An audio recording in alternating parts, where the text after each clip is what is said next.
Good morning and welcome to the University of Minnesota. And thank you to Vice Chairman Anderson and other members of your community for joining us here today. We're extremely pleased to host the Shakopee Mdewakanton Sioux Community and honored to be its only higher education partner. They are making a very significant announcement today for Native Americans' health in Minnesota and across the country. As background, we at the U and the Mdewakanton Sioux have enjoyed wonderful partnerships, and we're glad to play a role in this news today because of our mutual interest in public health, particularly the health of Native Americans. Of course, the Shakopee community has been an incredible advocate for Native American students, having established a $2.5 million endowed scholarship here at the U to help educate the next generation of Native American leaders.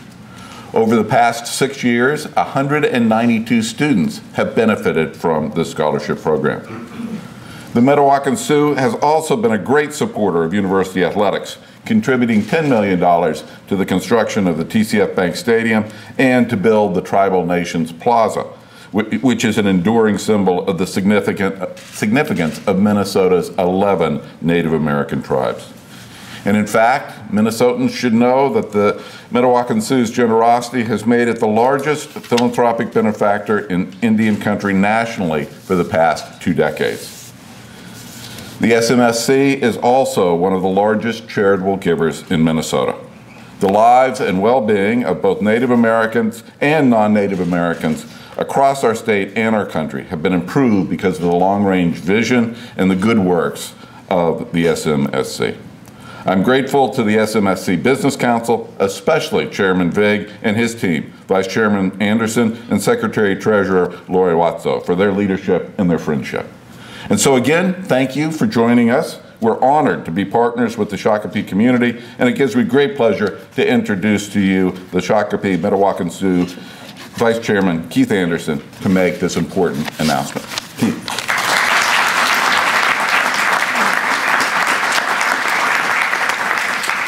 Good morning, everybody. Thank you, President Kaler.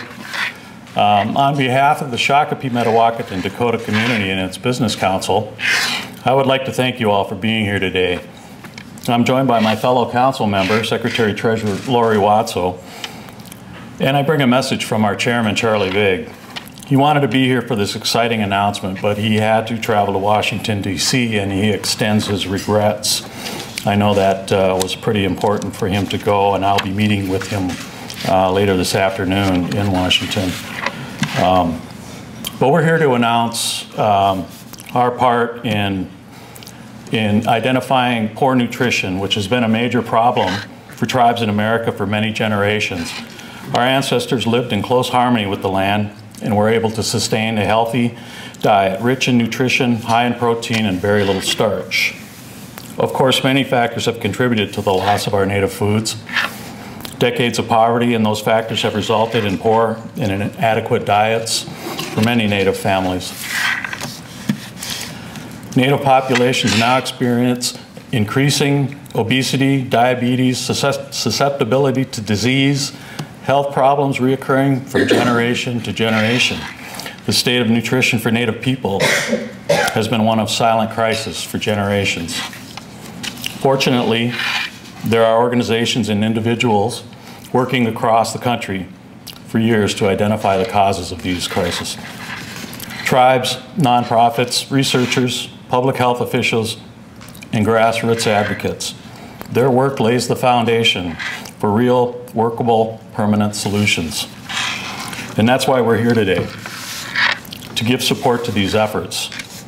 Joined today by 3 outstanding strategic partners, the Shakopee Mdewakanton Dakota community is pleased to announce the launch of Seeds of Native Health, a campaign to improve nutrition for Native people across the country. Seeds of Native Health will raise greater awareness of the nutritional crisis for Native people, lend its support to existing practitioners, and recruit new helpers in this battle is something we'll work strongly towards, with the ultimate goal of permanently improving the diets of Native people, better health and longer life expectancies, a reduction in health disparities, and the transformation of our communities. Seeds of Native Health will bring a multifaceted effort that will include grant making, best practices, capacity building, research, education, and outreach efforts. The Shakopee Mdewakanton Dakota have committed $5 million to launch Seeds of Native Health. And we will be asking other funders and strategic partners to join us in this campaign. So now I would like to introduce our own champion of health nutrition in our own community. At Shakopee, she has initiated organic food producing efforts and making it accessible and bringing education and nutrition to our members. My fellow council member, Secretary Treasurer Lori Watso. Thank you.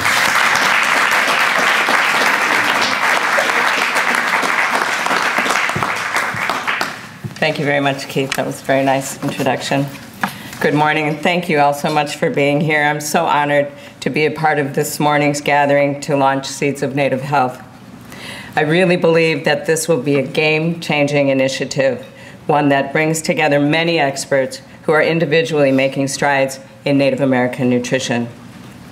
I know change can happen. Healthy foods can lead to healthy Native people, healthy Native families, and strong Native communities. I've spent much of my career in health, community health education, and public health, and I've seen firsthand the detrimental effects of poor nutrition in Native communities. You can look at just about any health socioeconomic indicator and find that Native people are disproportionately affected. And if you look further, you often find that diet is either a direct or a contributing factor to the acute and chronic health conditions that Native people face each and every day. 33% of Native Americans are obese.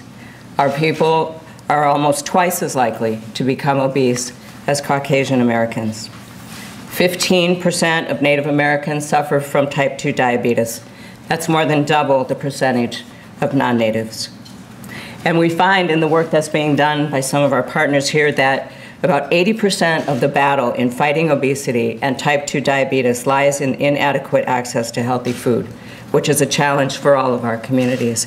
And I want to say another very startling factor, something that is of great concern, is the number of children in our communities that are developing type 2 diabetes. Seeds of Native Health will support organizations and programs that are going to increase access to fresh and healthy food. At the Shakopee Sioux Community, we've made our own modest efforts to help our members learn about and have access to good nutrition. Bozupi is our tribal garden, which grows organically grown produce and an organically grown orchard. And in addition, we have a natural food store called Mizopia, which offers locally produced and sourced whole foods. But our community is not alone in these efforts. Hundreds of tribes and organizations have made their own attempts to improve diets in their own communities, and they've done some great, great work. But often support and encouragement needs to come from the outside. The leading organization nationally to provide that kind of support has been the First Nations Development Institute, headquartered in Colorado. Over the past 35 years, First Nations has grown into the leading nonprofit directed to asset-based sustainable development in Native communities across the country. In 2001, First Nations launched the Native Agriculture and Food Systems Initiative, which stimulates and supports work in Native American agriculture, food system development, food security, food sovereignty, and nutrition, and its work in Indian country is unparalleled. We're so glad that they have joined this initiative as a strategic partner, and the SMSC is pleased to provide $1.4 million to First Nations to fund grants for projects related to tribal food sovereignty, food access, and improvement in food systems. I'm delighted now to introduce Michael Roberts, President of First Nations Development Institute, to talk about their good work.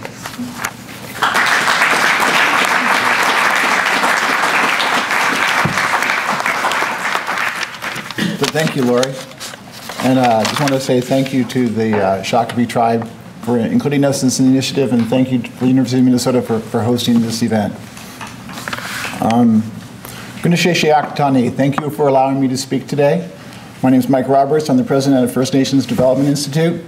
As Lori indicated, we've been doing work in reservation communities for 35 years. About halfway through our work, we kind of reflected and realized that much of our funding that we were putting out to Native reservation communities were in the areas of food systems and agriculture. And so we made a conscious effort to make an initiative around that. And this initiative really parallels with our work on economic development, and has also allowed us to invest and work alongside folks like Lori and the Shakopee tribe in some of their work around agriculture and food systems work. We know that accessing healthy food is a challenge for many Native American families and communities. Now, let me restate that a bit. We know that accessing healthy, plentiful, and affordable food is a daily challenge for many Indian communities and Indian families. And so we are working on that, and we're very excited about the Seeds of Native Health initiative on the part of the Shakopee tribe to address those very issues.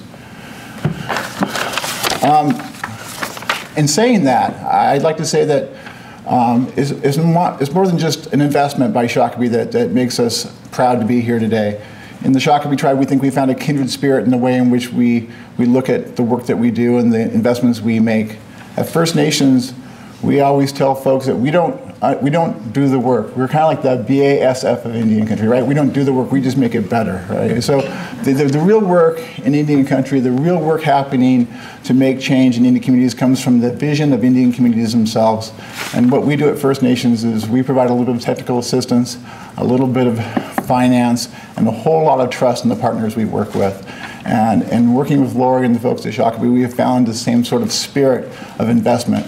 Lots of encouragement and lots of trust and lots of hands-off approach to the work. And I think this is something that the greater foundation community could learn a lot from. Lori and I have had these conversations at great length in the past, that the work that Shakopee does, and more importantly, the way in which it does its work philanthropically, can be a real model for the foundation community at large. We are very excited that this initiative is out there. You know, from First Nations perspective, we've seen a lot of projects in Indian country around food, diet, health, and hunger. I mean, there's lots of, you can put all the different kinds of adjectives and verbs and nouns in there as far as what's going on in Indian country and what the needs need to be addressed. But, you know, an investment on the part of Shakopee will further the work that we're doing as First Nations, whether that's farmer apprenticeship programs in New Mexico, whether that's bison distribution programs in South Dakota, or even the revitalization of traditional gardening and eating programs in Arizona. So there's lots of projects out there, very innovative projects. They're happening in Indian country. And we really think that the leadership that Shakopee is providing with this initiative is going to bring other investors in. First Nations, for the last 10 years, has been part of the Sustainable Ag and Food Systems Funders Network. This is a group of 100 funders, national foundations, who are investing in food, diet, and health issues around the country. I think they're ready to jump in and fund Native American programs and looking for someone to lead the way. And thank you for the folks at Shakopee. I think this leadership is going to bring more of those 100 funders into the fold. I just want to say that before I step off here, we are thrilled to be in this initiative with our friends and partners in the Notabegay III Foundation, and we are flattered as heck to be part of this initiative on the part of Shakopee. So thank you today. Good to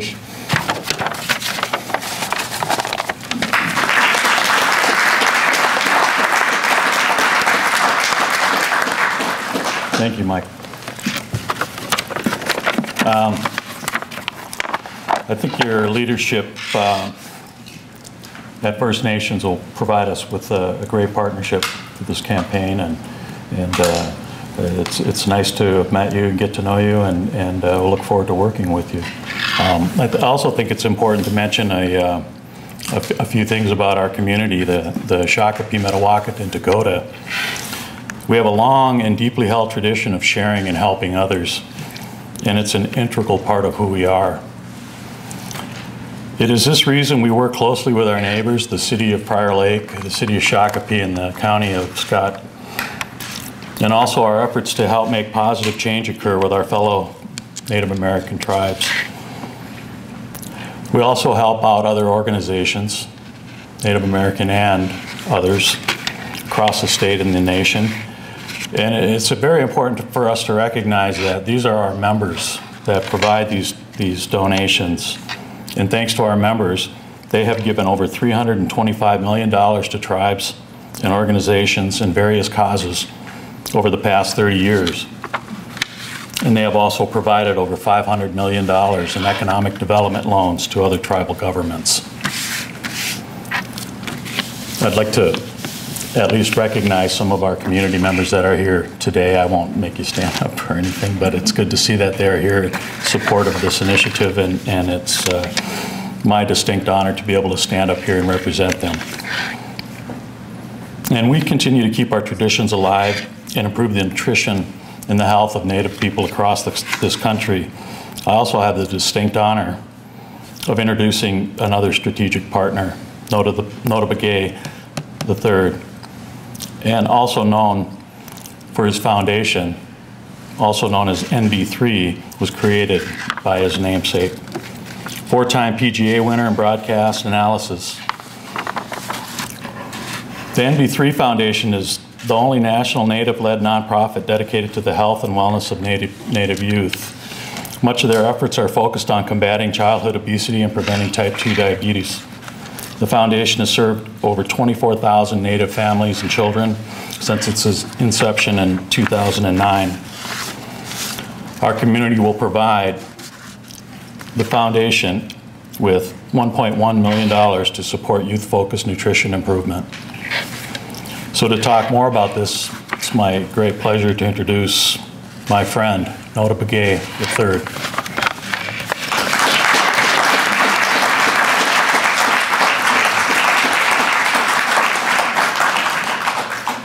Well, thank you, Vice Chairman Anderson, for those kind remarks. And I know everybody in here is wondering what I'm wondering is where can we apply for one of those loans? Just kidding.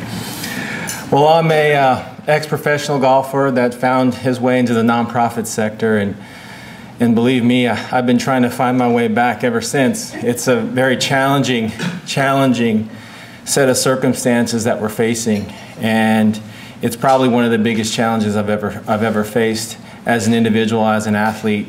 I was lucky enough to win a scholarship through my junior golf play to Stanford University. I graduated in economics with a degree in economics and was part of a national championship team there, which was a wonderful experience. But what I'm doing now in nonprofit and trying to advocate for the Native American people has been far more daunting but far more rewarding.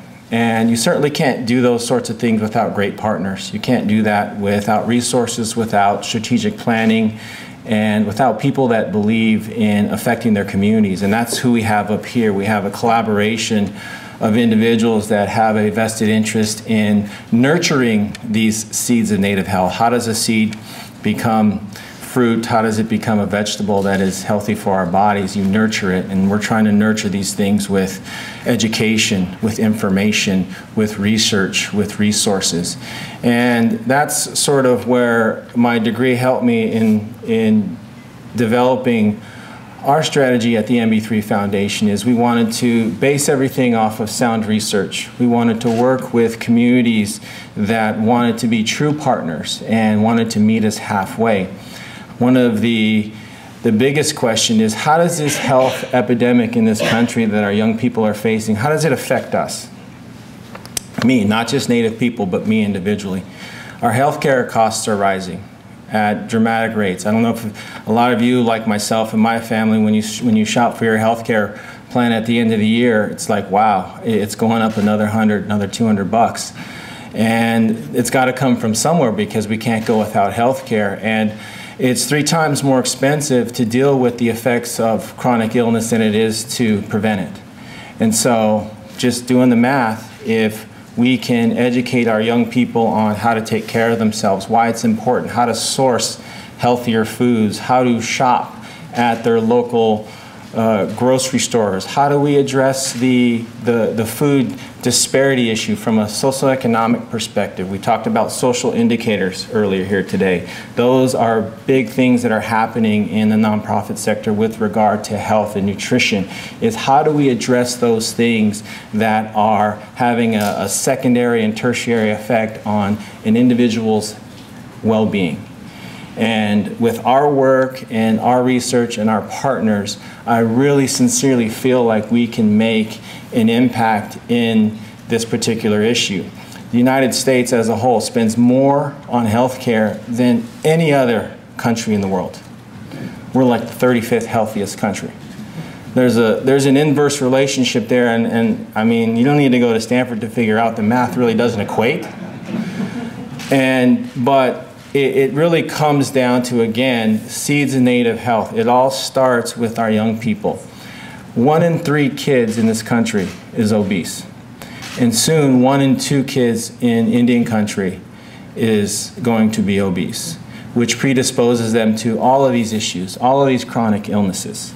Okay, and that's exactly what we're seeking to prevent. And I've dedicated the last 10 years, we're in the 10th year of this foundation, and it's a dogfight. It's hard to raise money. It's hard to find partners. $5 million being dedicated to this, coming from tribal resources, is a huge milestone. It's very, very important that we talk about this, because this is not happening in any other section of Indian country across America. So it really is a reflection on Shakopee Mdewakanton Sioux Community's commitment to this issue, of their leadership's understanding of what's at stake. And what is at stake is the future of our kids. And that's not a future I'm willing to bet on. I'll bet on the NCAA tournament, but I'm not going to bet on that. So thank you to leadership, Mr. President and Dean, for having us here and being such advocates for Native people at this university. It's important to continue to educate them, and I'm just extremely proud to be a part of this, so thank you. And we're just delighted to be a part of that relationship now and growing and expanding those connections. In the College of Food, Agriculture, and Natural Resources, you'll find that we're very literal. Food, agriculture, and natural resources, that's what we do. But we know that the food entering our bodies as medicine is essential to healthy and fulfilling lives. But we go on to know that the health of that food also depends on the health of our natural environment, our soils, our water, our plants, and the animals in our landscape. And so what we eat truly becomes who we are as people and who we are in the world. It's why the name Seeds of Native Health resonates so clearly with Sea fans. The seed must have that fertile earth to thrive, and only then can it lead to those healthy lives. And building that connection is what Sea fans has done throughout its tradition, and we're looking forward to working to expand that as well in this endeavor. We look forward to collaboration with the Shakopee Mdewakanton Sioux Community, the First Nations Development Initiative, and the Notah Foundation. It's an exciting collaboration to work across that scope. And in addition, we're looking forward to being the doorway in the University of Minnesota, because that collaboration requires we work with other areas within our university, which are broad and expansive, to address this broad and expansive challenge we have before us. So within the University of Minnesota and with the Seeds of Native Health campaign, we're going to be partnering on 3 key initiatives. First, we'll help to build mutually respectful cultural interfaces between academic research communities and Native American communities that hold the knowledge informing ongoing food sovereignty initiatives. An example of this type of work comes from Dr. Craig Hassel. He's an extension specialist and assistant professor in the College of Food, Agriculture, and Natural Resource Sciences. And he's developed an American Indian culturally appropriate curricular approach that is being used to bring indigenous knowledge and food traditions into extensions, SNAP Ed, and expanded food and nutrition education programs in Minnesota's tribal communities. Second, we will devise a comprehensive study of Native American nutrition informed by indigenous and biomedical perspectives to create a repository of best practices for recovering health and well-being. This work is anticipated to be done in collaboration across the university, many of whom are here today with us, and will fill and broaden our engagement with the Shakopee Sioux community. Third, we will serve as SMSC's convening partner for a new series of annual national conferences on Native American nutrition to be held here in Minnesota, and bringing together those collaborations across the university and across the Native communities. And details, we'll talk about more of those later as they become, and we'll be working with our partners here to fill out those activities. Let me say that we are excited to be a part of this engagement as Sea fans.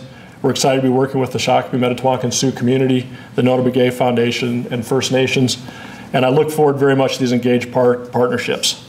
Those are the fertile soils for the Seeds of Native Health. Thank you very much.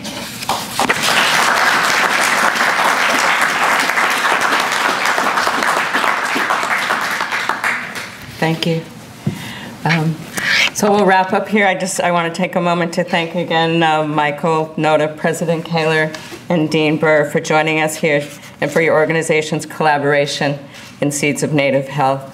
Our work is just beginning here, and as this campaign unfolds, we'll have more additional announcements, and that will be coming in the upcoming weeks and months.